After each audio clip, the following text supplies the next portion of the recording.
Liberty Tamil நேர்களுக்கு வணக்கம். இன்றைய நேர்காணலில் நாம் சந்திக்க இருப்பவர் திராவிட வெற்றி கழகத்தின் முதன்மை செயலாளர் தோழர் திரு வல்லம் பஷீர் அவர்கள். வணக்கம் தோழர். வணக்கம். தேர்தல் களம் சூடுபிடிக்க ஆரம்பித்து விட்டது. முதலமைச்சர் மு.க.ஸ்டாலின் அவர்களும் சரி, தவேக கட்சித் தலைவர் விஜய் அவர்களும் வேட்புமனு தாக்கல் பண்ணியிருக்கிறாங்க. அவர் பெரம்பூரில், இவர் குளத்தூரில். விஜய் 2 இடங்களில் போட்டியிடுறாரு. திருச்சி அங்கே கிழக்கில் இன்னும் வேட்புமனு தாக்கல் பண்ணல. ஆனால் பெரம்பூரில் முதல் கட்டமாக தாக்கல் பண்ணியிருக்கிறாரு. இந்த தேர்தல் களத்தில் 2 தொகுதிகளில் விஜய் போட்டியிடுறாரு. பெரம்பூர் ரொம்ப வறுமையான இடம், தமிழ்நாட்டிலே ரொம்ப வறுமையாக இருக்கிறதுனால பெரம்பூரில் போட்டியிடுறேன் அப்படின்னு சொல்கிறாரு. இப்போ திருச்சி கிழக்கையும் தேர்வு பண்ணியிருக்கிறாரு. விஜயுடைய நிலைப்பாடு, தாவேக்காவுடைய நிலைப்பாடு, போட்டியிட மாட்டாங்க, அவங்க பின்வாங்குவாங்க அப்படின்னு பல்வேறு வந்தாலும் வேட்பாளர்கள் அறிவித்து இன்றைக்கி பிரச்சாரத்தை மேற்கொள்கிறாரு. வேட்புமனு தாக்கல் பண்ணிட்டு முதற்கட்டமாக அதை எப்படி பார்க்குறீங்க? இல்லை, கான்பிடண்டா இருங்கன்னு சொல்லி தன்னுடைய சகாக்களுக்கு சொல்லிக்கொண்டே இருந்த விஜய் இடத்திலேயே கான்பிடென்ட் இல்லை அப்படின்னு தான் நான் பாக்குறேன். ஏன் கான்பிடென்ட் இல்லை அப்படின்னா, கான்பிடண்டா அவர் இருந்திருந்தா ஒரு தொகுதியோடு வேட்புமனுவை நிறுத்தி இருக்க வேண்டும், ஒரு தொகுதியில் போட்டியிட்டு இருக்க வேண்டும். எங்கிருந்து அந்த 2 தொகுதியில் போட்டியிடுகிற மனப்பான்மை வரும்? இந்திரா காந்தி அம்மையார் போட்டிட்டு இருக்காங்க, ராஜீவ் காந்தி போட்டிட்டு இருக்காரு, ராகுல் காந்தி போட்டிட்டு இருக்காரு, நம்ம பிரதமர் நரேந்திர மோடி அவர்கள் கூட 2 தொகுதியில போட்டிட்டு இருக்காரு. ஆனா தமிழ்நாட்டுக்கு இது 2001 தேர்தலிலேயே தலைமொழி போன கான்செப்ட். இது ஜெயலலிதா அம்மையார் மட்டும்தான் அந்த 2 தொகுதியில போட்டியிடுற கான்செப்ட வச்சிருந்தாங்க. இந்த ஜெயலலிதா அம்மையார் வழியில் வருகிறாரா விஜய்ங்கிற கேள்வி இப்ப எழுது. காரணம் என்ன அப்படின்னு சொன்னா, ஒரு தொகுதியில் தோற்று விடுவோம், அந்த தோல்வி நம்முடைய அரியாசனத்தை தடுத்து நிறுத்திடும் அப்படின்னு நினைப்பவர்களுக்கு தான் அந்த அச்ச உணர்வு 2 தொகுதியில போட்டிடுவாங்க. இப்ப நீங்க தமிழ்நாட்டுல பிரதான தலைவர்கள், நான் சீமானே எடுத்துக்கிறேன், ஏன் பெரிய தலைவர்களுக்கெல்லாம் போகணும்? சீமானே 2 தொகுதியில போட்டியிடுறாரா? இல்ல, ஒரு தொகுதியில தான் போட்டியிடுறாரு. அப்ப நீங்க ஏன் 2 தொகுதியில போட்டியிடுறீங்க? அப்ப உங்களுக்கு நம்பிக்கை இல்ல, ஒரு தொகுதியில உங்களுக்கு வெற்றி வாய்ப்பு கிடைக்காது அப்படின்னு நீங்க நினைக்கிறீங்க. ஒண்ணு திருச்சி கிழக்குல வெற்றி பெற முடியாதுன்னு நினைக்கலாம், இல்ல பெரம்பூர்ல வெற்றி பெற முடியாது அப்படின்னு நினைக்கலாம். அதனுடைய வெளிப்பாடுதான் 2 இடங்கள்ல போட்டியிடுகிற அந்த ஒரு முடிவுக்கு விஜய் வந்திருக்கிறார் அப்படின்றது. அப்புறம் இந்த பெரம்பூர் தொகுதி செலக்ஷன்ல ஏழைகள் அதிகமாக இருக்கிற தொகுதி அப்படின்னு எந்த அடிப்படையில் ஏழைகள் அதிகமாக பெரம்பூர்ல இருக்கிறாங்கன்னு முடிவுக்கு வந்தார் விஜய்? அது ஒரு $1,000,000 கொஸ்டின் இருக்கு. நீங்க தமிழ்நாட்டிலேயே பின்தங்கிய தொகுதினா எனக்கு தெரிய குன்னம் தொகுதி தான், அமைச்சர் எஸ் சிவசங்கர் அவர்களினுடைய தொகுதி. அதுதான் அரியலூர் மாவட்டமே ஒரு பின்தங்கிய மாவட்டம், எந்த விதமான வளர்ச்சியும் இல்லை. இப்பதான் இந்த 5 ஆண்டுகள்ல தான் நிறைய வளர்ச்சிகளை அந்த மாவட்டம் கண்டிருக்கு. அந்த மாவட்டத்திலேயே பின்தங்கிய தொகுதி குன்னம் தொகுதி தான். அப்ப நீங்க போட்டியிடுவதாக இருந்தா குன்னம் தொகுதிக்கு தான் போயிருந்திருக்கணும். நீங்க எந்த அடிப்படையில் பெரம்பூர் எந்த விதமான முன்னேற்றமும் இல்லாத தொகுதின்னு சொல்லிட முடியும்? நீங்க இன்னைக்கு போய் பெரம்பூருக்குள்ள இறங்குனீங்கன்னா அங்க இருக்கக்கூடிய ரயில்வே தொழிற்சாலைகள், ரயில் சார்ந்து இயங்கக்கூடிய தொழில் நிறுவனங்கள், இன்ன பிற தொழில் நிறுவனங்கள் வரிசை கட்டி நிற்கக்கூடிய காட்சியை நீங்க பெரம்பூர்ல பார்க்கலாம். அப்போ பெரம்பூரை செலக்ட் பண்ணதுக்கு அது ஒரு வளர்ச்சியில பின்தங்கி இருக்கிற தொகுதி, வளர்ச்சியை அடையாத தொகுதி, ஏழைகள் அதிகமாக இருக்கிற தொகுதி, அப்படியெல்லாம் ஒரு கணக்கு இல்லை. அதுக்கு வேற ஏதோ கணக்குகள் இருக்கு. ஆனா நான் பெரம்பூர் தொகுதியை செலக்ட் பண்ணதே தப்புன்னு சொல்றேன். பெரம்பூர் தொகுதி என்பது திராவிட முன்னேற்ற கழகத்துக்கு 100 விழுக்காடு ஃபேவரா இருக்கிற தொகுதி. அந்த தொகுதி அதே தானே பதில் சொல்றாங்க. அதாவது பெரம்பூரும் சரி திமுகவுடைய கோட்டைங்கிறாங்க, திருச்சியும் சரி திமுகவுடைய கோட்டை. அந்த கோட்டையை உடைக்கிறதுல தான் விஜய் ஸ்பெஷலிஸ்ட்னு சொல்லி அவருடைய தொண்டர்கள் சிலாகிக்கிறாங்கல்ல. இல்ல, அதாவது ஒரு தலைவனுடைய வெற்றி என்பது அந்த இயக்கத்துக்கு உயிரோட்டமாக அமையணும். நான் நிறைய நேர்காணல்கள்ல சொன்னதுதான் இப்ப இந்த நேரத்துல சொல்லணும்னு விரும்புறேன். நீங்க விஜயகாந்த் வழியில் அரசியல் செய்ய போறீங்களா, இல்ல கமலஹாசன் வழியில அரசியல் செய்ய போறீங்களா அப்படிங்கிறது தான் இங்க இருக்கக்கூடிய கேள்வி. 2 நட்சத்திரங்கள் தான் அரசியலுக்கு முழுமையாக தேர்தல் களத்தை கையாண்டவர்கள். 234 தொகுதி சார். டி ராஜேந்தர் 234 தொகுதிக்கு கேண்டிடேட் போடல. சரத்குமார் கட்சி தொடங்கினாரு, 234 தொகுதிக்கு கேண்டிடேட் போடல. நவரச நாயகன் கார்த்திக் கட்சி தொடங்கினார், 234 தொகுதிக்கு கேண்டிடேட் போடல. 234 தொகுதிக்கு கேண்டிடேட் போட்ட 2 நடிகர்கள் யாருன்னா, ஒண்ணு விஜயகாந்தும், இன்னொன்னு கமலஹாசனும் தான். விஜயகாந்தினுடைய வருகை எப்படி இருந்துச்சுன்னா, விருதாச்சலம் தொகுதியில் அவருடைய வெற்றி உறுதி செய்யப்பட்டதற்கு பிறகு அவர் சட்டமன்ற உறுப்பினராக இருந்தார். அங்கிருந்து தொடங்குது பொலிட்டிக்கல் கெரியர் தேமுதிகவுக்கு. இங்க என்னன்னா, கமலஹாசனுக்கு வானதி சீனிவாசனிடம் வெற்றி மிக மிக அருகாமையில் பறிகொடுக்கப்பட்டது.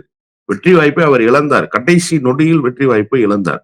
அப்போ நீங்க கமலஹாசன் தோல்வியை தழுவியதற்கு பிறகு அந்த அரசியல் கட்சி எப்படி வந்துச்சு, விஜயகாந்த் வெற்றி பெற்றதற்கு பிறகு அந்த அரசியல் கட்சி எப்படி வந்துச்சுங்கிறத 2 நடிகர்களினுடைய அரசியல் கட்சியை வச்சு விஜய் பாடம் கத்துக்கணும்.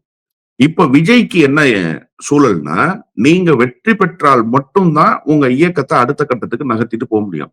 ஏன்னா, உங்க இயக்கத்துல இருக்கக்கூடிய யாரும் வெற்றி பெற போறதில்ல. இந்த கான்ஃபிடென்ட்டா இருங்க, கான்ஃபிடென்ட்டா இருங்க அப்படிலாம் அதெல்லாம் மேடைக்கு உதவுமே தவிர, கள எதார்த்தத்தில் நீங்க இளைஞர்களுடைய வாக்குகளை பெறுவோம் அப்படின்னு ஒரு நம்பிக்கைய வச்சிருந்தீங்கல்ல.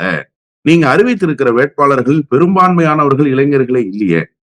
இளைஞர் அல்லாதோருக்கு தான் நீங்க வாய்ப்பு குடுத்திருக்கீங்க. யார் இளைஞர் நீங்க சொல்லுங்க? எல்லா கட்சியில இருந்து வந்தவர்களுக்கு வாய்ப்பு குடுக்குறீங்க. அவங்கலாம் இளைஞர்களா? அவங்கலாம் உங்க ரசிகர் மன்றத்து தம்பிகளா? அவங்கலாம் உங்கள நம்பி இருந்தவங்களா? இல்ல. அப்போ நீங்க மேடையில் இதுவரை பேசியது வேறாகவும், இப்ப கேண்டிடேட் செலக்ஷன்ல வேறாகவும், கேண்டிடேட்ட இன்ட்ரோடியூஸ் பண்ணும்போது வேறாகவும் இருக்குங்கிறத பார்க்கிறோமா இல்லையா?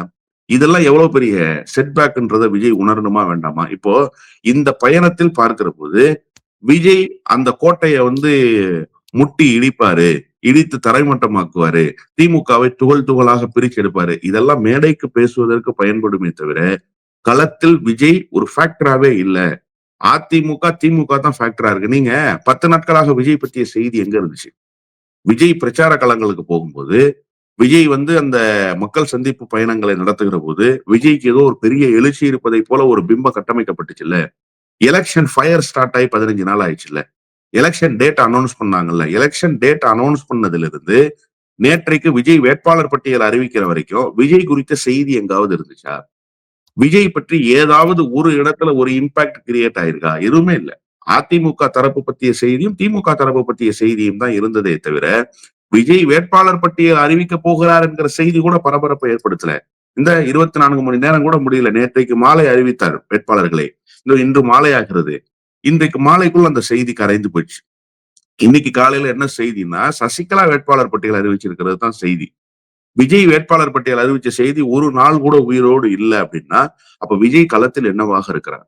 விஜய் என்ன இம்பாக்ட உருவாக்குறாருன்றதெல்லாம் வாக்காளர்கள் பார்க்கிறாங்க. விஜய் எந்த விதத்திலும் அவருடைய வேட்பாளர் பட்டியல் பெரிய தாக்கத்தை ஏற்படுத்தல. இன்னும் சொல்லப்போனா, அந்த கட்சிக்குள்ளேயே அதிருப்தி ஏற்படுத்தியிருக்கு. நேற்றைக்கு பார்த்தோமே, எங்களுக்கு வாய்ப்பு குடுக்கல, நேர்காணல முறையாக நடத்தல, நேர்காணல எங்கள்ட்ட கேட்டது ஒண்ணு, நடந்தது ஒண்ணாக போயிருக்குங்கிற செய்திகளை எல்லாம் பல நிர்வாகிகள் வெளிப்படுத்தி கட்சியை விட்டு வெளியில வர்ற காட்சிகளை பார்க்கிறோம். அப்போ ஒரு நேர்காணலை கூட முறையாக நடத்தாமல் தான் விஜய் இந்த வேட்பாளர் பட்டியலை அறிவித்திருக்கிறாருங்கிற செய்தி அந்த கட்சிக்குள்ளேயே ஒரு குழப்பத்தை ஏற்படுத்தியிருக்கு. விஜய் இந்த தேர்தலில் எந்த தாக்கத்தையும் ஏற்படுத்தப் போவதில்லை. 2 தொகுதிகளும் படுதோல்வியை தழுவப் போகிறார் விஜய் என்பதுதான் செய்தி. இல்ல ஒரு மாற்றத்தை உருவாக்குவார். இப்போ வேட்புமனு தாக்கல் பண்ணிட்டு பிரச்சாரத்தை தொடங்கிட்டாரு விஜய் அவர்கள். இதுவரைக்கும் பிரச்சாரத்துக்கு அனுமதி கொடுக்காம இருந்தாங்க. இன்றைக்கு அனுமதி கிடைத்திருக்கிறது. ஆனால் வேட்புமனு தாக்கல் பண்ணிட்டு பிரச்சாரத்தை தொடங்கிட்டாரு. இதில் குறிப்பாக இப்போ பெரம்பலூரோ திருச்சி கிழக்கோ அது திமுகவுடைய ஒரு முக்கியமான இடமாக சொல்லப்படுது. திமுக தோல்வி அடையாத இடங்களாக சொல்லப்படுது. அந்த இடத்துல ஒரு தோல்வி ஏற்பட்ட ஒரு மாற்றத்திற்கான ஒரு அடித்தளமாக இருக்கணும். நேரடியாக களத்திலே விஜய் இறங்குறாரு. அவருடைய துணிச்சலை பார்க்கணும் இல்லையா? அதாவது வீரனுக்கும் மனநலம் பாதிக்கப்பட்டவனுக்கும் ஒரு நூலளவு தான் வித்தியாசம். நீங்க வீரனுடைய கையில் வாளை கொடுத்தாலும் அவனால் வாள் சுழற்ற முடியும். மனநலம் பாதிக்கப்பட்டவன் கையில் வாள் கொடுத்தாலும் அவனால் வாள் சுழற்ற முடியும். நீங்க மனநலம் பாதிக்கப்பட்டவனை வீரன் எடுத்துக்க கூடாது. அவன் என்னன்னு தெரியாம வாள் சுழற்றான். அந்த வாளினுடைய வீரியம் என்ன?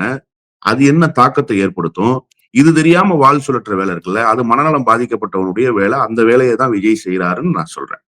நீங்க ஒரு தேர்தல் பயணத்தையே எப்படி வடிவமைக்கணும்னு தெரியாத விஜய், நீங்க கேட்கிற போது ரொம்ப அழகா கேட்டு கடந்துட்டீங்க அந்த செய்திய. நான் அதுக்குள்ள இருக்கிற செய்தியை உள்வாங்குறேன்.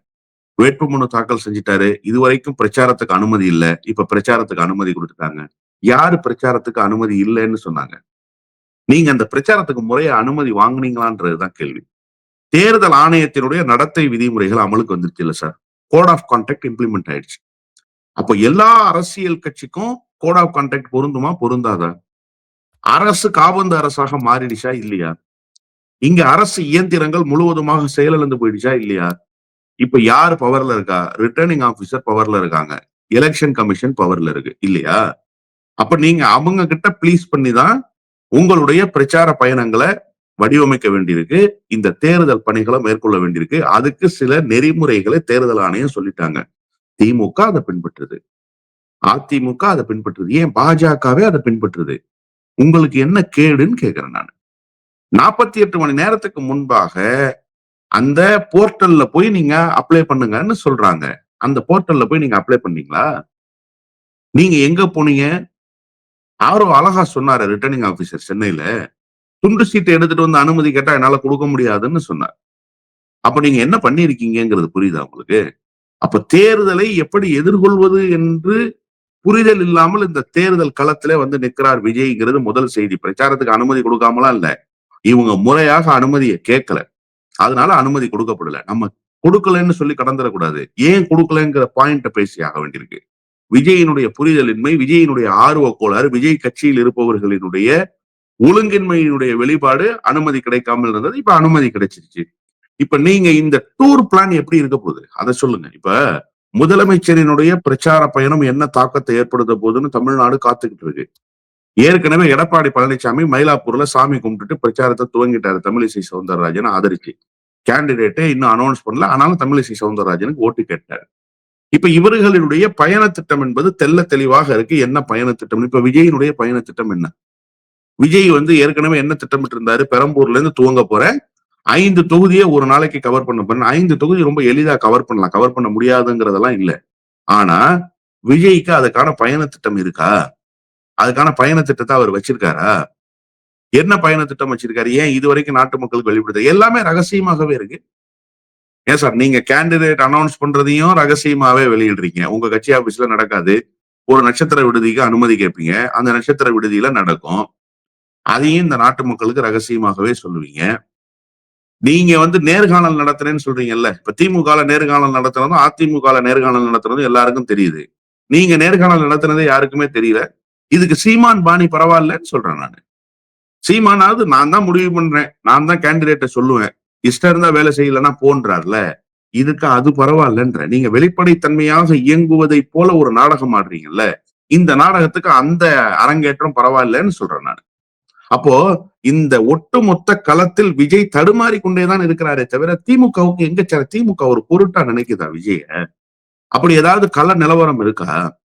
விஜய் இந்த இடத்துல டஃப் கொடுத்துட்டாருங்க. ஒண்ணு வேணாம். ஒண்ணு ரொம்ப ரொம்ப சிம்பிளா நான் போறேன். எடப்பாடி பழனிசாமிக்கு விஜயை பார்த்து பயம் இருக்கே தவிர திமுகவுக்கு பயம் இருக்கா? அதுக்கு ஒரு உதாரணம் சொல்லட்டுமா நானு? பெரம்பூர் தொகுதியில ஏற்கனவே ஆர்.டி. சேகர். இந்த முறையும் ஆர்.டி. சேகர் தான் கேண்டிடேட். ஏற்கனவே அவர் எம்எல்ஏ, சிட்டிங் எம்எல்ஏ. இந்த முறை அவர் தான் கேண்டிடேட். பெரம்பூர்ல விஜய் நிக்கிறாரு. நம்ம பலமான வேட்பாளர் நிறுத்தணும். நினைச்சாங்களா திமுகல? இல்ல. சரி, இப்படி வச்சுக்கோங்க. திமுகவுல விஜயை பார்த்து பயந்து போய் கூட்டணி கட்சிக்கு ஒதுக்கி கொடுத்துட்டு ஓடிட்டாங்களா? இல்ல. எடப்பாடி பழனிசாமி என்ன பண்ணாரு? இந்த இப்ப நம்ம பேசிக்கிட்டு இருக்கிற நேரம் வேட்பாளர் அறிவிச்சிட்டார் அன்புமணி.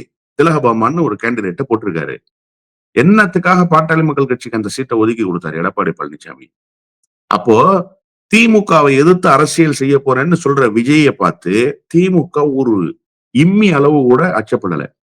அவரை ஒரு பொருட்டாகவே நினைக்கல. பொருட்டா நினைக்கிறது யாருன்னா எடப்பாடி பழனிசாமி. அதனாலதான் பெரம்பூர்ல கேண்டிடேட் போடாம ஓடிட்டார். பெரம்பூர் தொகுதியை கூட்டணிக்கு கொடுத்துட்டு. ஆனா திமுக எந்த சலனமும் இல்லாம வழக்கமா பெரம்பூர் தொகுதிக்கு என்ன தேர்தல் வேலையோ அந்த வேலையை தான் இப்பவும் செய்யறாங்க. ஏன் ஸ்டார் கேண்டிடேட் யாருமே இல்லையா? ஸ்டார் கேண்டிடேட் போட முடியாதா? அதே மாதிரி திருச்சி கிழக்கு. திருச்சி கிழக்கு தொகுதியில இனிகோ இருதயராஜ் ஏற்கனவே சட்டமன்ற உறுப்பினர். அதே இனிகோ இருதயராஜுக்கு இந்த முறையும் சீட்டை ஒதுக்கிருச்சு திமுக. திமுக விஜயை பார்த்து இம்மி அளவு கூட அச்சப்படவும் இல்லை. விஜயை ஒரு பொருட்டாக நினைக்கவும் இல்லை. ஆனா விஜய் தான் என்ன சொல்றாரு? எனக்கு திமுக தான் எதிரி. திமுக, தாவேகா. இதுதான் அரசியல் களம். டிவிகே, டிஎம்கேன்னு இவர் சொல்லிட்டே இருக்காரே தவிர டிஎம்கே இவர் ஒரு பொருட்டாவும் நினைக்கல. டிஎம்கேக்கு இவர் ஒரு எதிரியும் அல்ல என்பதுதான் களத்துல இருக்கக்கூடிய யதார்த்தம். அப்ப என்ன அரசியலை முன்னெடுக்க போறாரு விஜய்? நீங்க யாரை எதிரிங்கிறீங்களோ அவங்க உங்களோட பொருட்டாவே கருதல. உங்களுடைய கேண்டிடேட் செலக்ஷன்ல பிரச்சனைகள் இருக்கு. நீங்க டூர் போற ப்ரோக்ராம்ல பிரச்சனைகள் இருக்கு. இவ்வளவு பிரச்சனைகளையும் நீங்க வச்சுக்கிட்டு இந்த தேர்தல் காலத்துல எப்படி நீங்க வெற்றியை கையில் எடுக்க போறீங்க? எப்படி நீங்க வெற்றியை கைப்பற்ற போறீங்க? அதுக்கு உண்டான சாத்தியக்கூறுகள் எங்காவது இருக்கா? எங்கேயும் இல்லைன்றதுதான் யதார்த்தமான உண்மை. விஜய் முழுவதுமாக களத்தை இழந்திருக்கிறாருன்னு தான் நான் பாக்குறேன். இல்லை, பெரம்பூர் அவர் இது பண்ணதுக்கு இன்னொரு காரணம் கூட சொல்கிறாங்க. அதாவது கட்சியுடைய உறுப்பினர்கள் அதிகமாக இருக்கிறாங்க பெரம்பூரில் அப்படின்னு சொல்கிறார். இப்போ பிரச்சாரத்தை ஆரம்பிச்சிட்டாரு. தாய் வீட்டிலிருந்து பிரச்சாரத்தை தொடங்குறேன் அப்படின்னு சொல்லி பேசியிருக்கிறாரு. வழக்கம் போல் பெண்களுக்கு பாதுகாப்பு இல்லை, ஒன்றுக்கு உதவாத ஆட்சி திமுக. முதலமைச்சர் ஸ்டாலின் வீட்டுக்கு போக போகிறாரு. தொடர்ச்சியாக அந்த திமுகவுடைய விமர்சனங்களை வைத்துட்டு தான் இது பண்ணுறாரு. ஒரு ஒரு தாக்கத்தை ஏற்படுத்துவார்ல. இப்போ விஜயகாந்த் ஒரு இடத்துல வெற்றி பெற்றது மாதிரி இப்போ பல்வேறு வேட்பாளர்களை எல்லா பக்கமும் அறிவிச்சிட்டாரு. விஜயும் அது விஜயகாந்த் போல விருதாச்சலத்தில் வெற்றி பெற்றது போல பெரம்பூர்ல வெற்றி பெறுவாரா, இல்லைன்னா ஒட்டுமொத்தமாக அவர் நினைப்பது போல ஆட்சியை பிடிப்பார்? அவருடைய வெற்றி வாய்ப்புகள் எப்படி இருக்குன்னு பாக்குறீங்க? அவருக்கானதும் சரி, கட்சிக்கானதும் சரி. கட்சிக்கு எந்த விதமான வெற்றி வாய்ப்பும் கிடைக்க போறதில்ல. இப்பவே நீங்க குறித்து வைத்துக் கொள்ளுங்கள். லிபர்டி தமிழ்ல நான் என்னுடைய அரசியல் அனுபவத்தின் மூலமாக சொல்றேன். விஜயினுடைய அரசியல் கட்சி, விஜயினுடைய வேட்பாளர்கள் எந்த இடத்திலும் வெற்றி பெற போறதில்ல. இது உறுதி. இன்னொரு பக்கம் விஜயினுடைய வெற்றி எப்படி இருக்க போகுதுங்கிற ஒரு கேள்வி இருக்குல்ல. தொடர்ச்சியாக திமுக மீது விமர்சனத்தை வைக்கிறார். பெண்களுக்கு பாதுகாப்பு இல்லைன்னு சொல்றார். நேற்றைக்கு தேர்தல் அறிக்கையை வெளியிட்டதற்கு பிறகு திமுகவினுடைய தேர்தல் அறிக்கை தான் நாயகன் களத்துல. அதை நீங்க மறந்துடக்கூடாது. விஜய்க்கும் நான் அன்போடு நினைவுபடுத்த விரும்புறேன். நீங்க ஏதோ எழுதி கொடுத்த ஸ்கிரிப்ட வாசிச்சுக்கிட்டே போறீங்க. களம் வேறாக மாறிடுச்சு. நேற்றைக்கு அந்த தேர்தல் அறிக்கை ஏற்படுத்தி இருக்கிற தாக்கம் 8,000 ரூபாய்க்கான அந்த அறிவிப்பு இருக்குல்ல, அந்த அறிவிப்பு ஏற்படுத்தி இருக்கிற தாக்கத்திலிருந்து பெண்கள் மீண்டு வருவதற்குள் தேர்தல் முடிஞ்சிடும். அந்த மகிழ்ச்சியிலேயே மக்கள் வாக்களிச்சு முடிச்சிருவாங்க. இதுதான் தேர்தல் அறிக்கைக்கு கிடைத்திருக்கிற மகத்தான வெற்றின்னு நான் பாக்குறேன். பெரம்பூர் தொகுதி எப்படிப்பட்ட தொகுதி? கம்யூனிஸ்டுகளுக்கு சாலிடான ஓட் பேங்க் இருக்கு. ஏஐடியூசி, சிஐடியூசி தொழிற்சங்கங்களுக்கு. நான் அந்த களத்துல யதார்த்தத்தை உணர்ந்தவன்கிற அடிப்படையில சொல்றேன். 2006ல விடுதலை சிறுத்தைகள், அதிமுக, மதிமுக கூட்டணி. அந்த கூட்டணியில அண்ணன் வேளச்சேரி மணிமாறன் இன்னைக்கு கவுன்சிலரா இருக்காரு. திமுகவுல மாநகராட்சி கவுன்சிலரா இருக்காரு. அவர் தான் வேட்பாளர். அவருக்காக தேர்தல் பணியாற்ற போது அங்க என்ன நடந்ததுன்னா, திமுகவுக்கு அடர்த்தியான வாக்குகள் இருக்கு. அதே மாதிரி ரயில்வே தொழிலாளர்களினுடைய தொழிற்சங்கங்கள் இருக்குல்ல, அந்த தொழிற்சங்கங்கள் அங்க வலிமையாக இருக்கிறாங்க. அந்த தொழிற்சங்கங்கள் SRMU, Sathan railway Mazdoor union, அது திமுக ஃபேவரான தொழிற்சங்கம். இப்படி இருக்கக்கூடிய வாக்காளர்களை நீங்க ஒருமுகப்படுத்த முடியுமா அப்படிங்கிற ஒரு $1 மில்லியன் கொஸ்டின் 2006ல இருந்தது. ஒருமுகப்படுத்த முடியல. இது வரைக்கும் பெரிய ஹிஸ்டரி என்னன்னா, சத்யவாணி முத்து ஜெயிச்ச தொகுதி அது. சத்யவாணி முத்து யாருன்னு விஜய்க்கு தெரியுமா? தெரியலன்னா தேடி படிச்சு தெரிஞ்சுக்கிட்டோம். ஒண்ணு. இன்னொன்று, 2016ல மக்கள் நல கூட்டணியினுடைய இம்பாக்டால தான் வெற்றிவேல் ரொம்ப சொற்பமான வாக்கு வித்தியாசத்துல வெற்றி பெற்றார். டிடிவி தினகரன்ட்ட போய் மறைந்து போனார் இல்லையா வெற்றிவேலு. அவரு இதே பெரம்பூர் தொகுதியில ரொம்ப சொற்ப வாக்கு வித்தியாசத்துல வெற்றி பெற்றார். ரொம்ப சொற்பமான வாக்கு வித்தியாசம். அப்போ திமுக தான் தொடர்ச்சியாக பலமான வாக்குகளை பெற்று வெற்றி பெற்றிருக்கு. ஆர் டி சேகர் இப்ப இருக்கிற எம்எல்ஏ, இந்த முறை மீண்டும் போட்டியிடுகிற கேண்டிடேட், போன தடவை 50,000 வாக்கு வித்தியாசத்துல வெற்றி பெற்றார். அப்ப 50,000 வாக்கு வித்தியாசத்தில் வெற்றி பெறுகிற அளவுக்கு பெரம்பூர் என்பது திமுகவுக்கு பலமான தொகுதின்னா, விஜய்க்கு எப்படி அந்த வெற்றி வாய்ப்பு எளிதாக அமையும்னு நீங்க நினைக்கிறீங்க? கடினமாக கூட எப்படி வெற்றி வாய்ப்பு அமையும்னு நினைக்கிறீங்க? எந்த காலத்திலும் விஜய்க்கு வெற்றி வாய்ப்பு பெரம்பூர் தொகுதியில் கிடைக்காது என்பதுதான் யதார்த்தமா. அதனாலதான் நான் துவக்கத்திலேயே சொன்னேன், தொகுதி செலக்ஷன்லயே தப்பு பண்ணிருக்கிறாரு விஜய். நீங்க விஜயகாந்த் பாணியில் அரசியலுக்கு வர வேண்டும் என்று முடிவெடுத்திருந்தால், விஜயகாந்த் எப்படி தனக்கு ஃபேவரான வட மாவட்டத்தில் இருக்கக்கூடிய விருதாச்சலம் தொகுதியை தேர்ந்தெடுத்தாரு? சென்னைக்குள்ள வந்தாரா விஜயகாந்த்? இல்ல. எப்பவுமே நடிகர்கள் ஒண்ணு நினைச்சுக்கணும். நடிகர்களினுடைய தாக்கம் சிட்டி பேஸ்ட்ல இருக்காது, கிராமப்புறங்கள்ல இருக்கும். கிராமப்புறங்கள் நடிகர்களை ஆதர்ச நாயகனாக பார்க்கிற ஒரு மனோநிலை இருக்கும். சென்னையில இருக்கிறவங்களுக்கு அந்த மனநிலை இருக்காது. கோயம்புத்தூர்ல இருக்கிறவங்களுக்கு அந்த மனநிலை இருக்காது. நீங்க காஸ்மோபாலிட்டன் சிட்டியை செலக்ட் பண்ணதுனாலதான் கமலஹாசனுக்கு இந்த நிலைமை. அந்த முதல் தேர்தலிலேயே அவர் வெற்றி வாய்ப்பை இழக்க வேண்டிய கட்டாயம் வந்தது. இப்ப நீங்களும் சிட்டியை தேர்ந்தெடுத்திருக்கீங்க. உங்களுக்கும் அந்த நிலைமை வரும் என்பதுதான் யதார்த்தமான உண்மை. பெரம்பூர் தொகுதி விஜய்க்கு ஃபேவரான தொகுதி அல்ல, திமுக அடர்த்தியான வாக்கு வங்கி வைத்திருக்கிற தொகுதி. இறுதியாக இப்போ நீங்கள் ஏற்கனவே சொன்னீங்க, தேர்தல் அறிக்கை தான் கதாநாயகன், திமுகவுடைய தேர்தல் அறிக்கைன்னு சொன்னீங்க. அது வழக்கம் போல் இப்போ அதிமுகவுடைய அறிவிப்புகள் 10,000 ரூபாய் கொடுக்கேன், ஃப்ரிட்ஜு கொடுக்குறேன் அப்படின்னு சொன்னதுக்கு பிறகு திமுக 8,000 ரூபாய் கூப்பன் கொடுக்குறாங்க, மகளிருக்கு 2,000 ரூபாய் உயர்த்துறாங்க.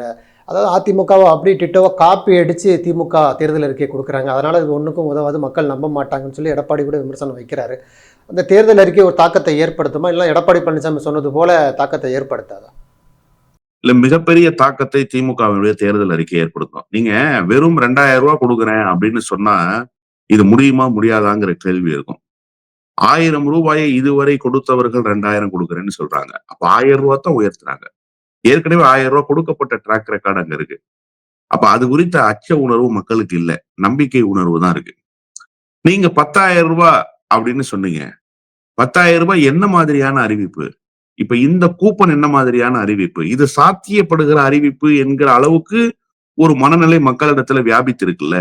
அந்த 10,000 ரூபாய் சாத்தியப்படும்னு அப்படி ஒரு நம்பிக்கை வியாபித்து இருந்ததா? அப்படி ஒரு நம்பிக்கையை பெற முடிந்ததா அதிமுகவால? பெற முடியல. ஏன் சார் 3 நாட்களாக இந்த தேர்தல் அறிக்கை எந்த தாக்கத்தையும் ஏற்படுத்தாம இருந்துச்சு அதிமுகவினுடைய தேர்தல் அறிக்கை? 3 நாள் ஆச்சுல்ல. 4 நாளைக்கு மேல ஆச்சுன்னு நினைக்கிறேன். எந்த தாக்கத்தையும் ஏற்படுத்தாம தானே இருந்துச்சு. அது குறித்த பேசு பொருள் இல்லையே. அது குறித்த செய்திகள் மக்களிடத்துல பெரிதாக பேசப்படலையே.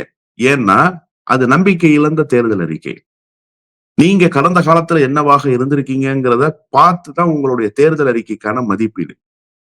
ஆனா, இந்த 4 1/2 ஆண்டுகால, 5 ஆண்டு கால ஆட்சி என்பது தேர்தல் அறிக்கையில் 2021 என்னவெல்லாம் சொன்னதோ, அதை 90 விழுக்காடு செய்து காட்டியிருக்கு. இது இல்லாம சொல்லாத திட்டங்களையும் செய்திருக்கு. நான் முதல்வன்னு திட்டம் கொண்டு வருவேன் சொன்னாரா முதலமைச்சரு? காலை உணவு திட்டத்தை கொண்டு வந்து அமல்படுத்த போறேன் சொன்னாரா முதலமைச்சரு? செய்து காட்டினாரு. ஆனா பெண்களுக்கு இலவச பேருந்துன்னாரு. இப்ப அத காப்பி அடிச்சது யாரு? அதிமுக தானே. பெண்களுக்கு மட்டுமல்ல ஆண்களுக்கும் சேர்ந்து இலவச பேருந்துன்னு யார் சொன்னது? அப்ப இந்த திட்டத்தை காப்பி அடிச்சது யாரு? அதிமுக காப்பி அடிச்சிருக்கா? திமுக காப்பி அடிச்சிருக்கா? ஏற்கனவே உதவித்தொகையை அறிவித்தது யாரு? திமுக தானே. அதை இம்ப்ளிமெண்ட் பண்ணது யாரு? திமுக தானே. அதே உதவித்தொகை கான்செப்டுக்கு வந்தது யாரு? அதிமுக. அப்ப எடப்பாடி பழனிசாமி சொல்லலாமா? காப்பி அடிச்சிட்டாங்க எங்களை பார்த்துன்னு.